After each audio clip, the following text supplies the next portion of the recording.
So we're coming up to question 8, where Ibram describes the tension his parents faced between, quote, trying to fit in to white space, I assume he means the dominant white American culture, while still trying to be themselves. I wonder what you think about that, Robert, and what your experience in that regard is, and give us some insight there.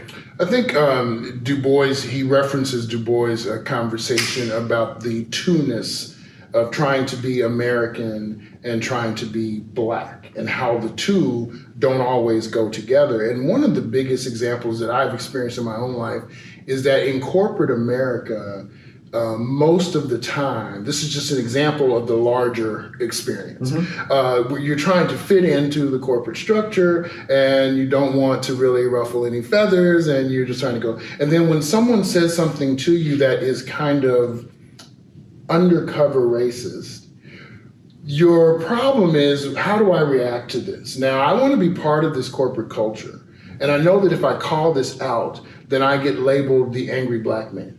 So I have to choose whether I want to be a Black man or do I want to be part of this corporate culture. And the two don't always go together, because if you start making fuss and calling people racist on the job, then all of a sudden you're not part of the team and you get kicked out. And that is how it is being in America. You can either choose to sign up for all of the American ideals, get in lockstep with how this country is supposed to run, or you can be proud of your Blackness and push things that are part of the Black agenda, but that sometimes is going to push you out. So it's this two-ness, it's this wrestling with both sides. Sometimes I feel the exact same way in the LGBT community.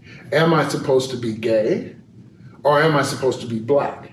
And very rarely do I find spaces where I can be both of those things at the same time. And I think this is what we're talking about in this question, the dichotomy of trying to kind of walk both rails, as it were. How do you navigate that without raising too much fuss?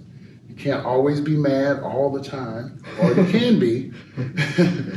Or you can go along. And I think that that's the way this country's history has been. You can be one or the other, but you cannot be both. But you have to, but you're being both.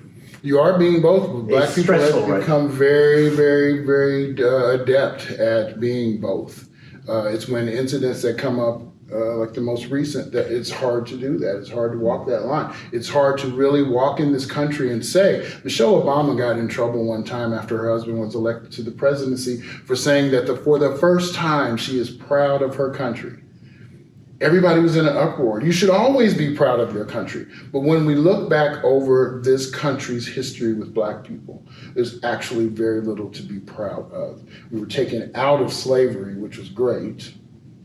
Then we had Jim Crow that came along after that. So the history here is that you will always be second best and never as good. And that's only because this power structure has been set up where white is better, and everyone else should either strive to be like that, or you can go and create your own world and just live over here. But that's problematic as well, because the lesser becomes the ones that go to prison, the ones that are enslaved, the ones that are pushed aside, the ones that are treated less. Everything is equal but not separate, but not equal.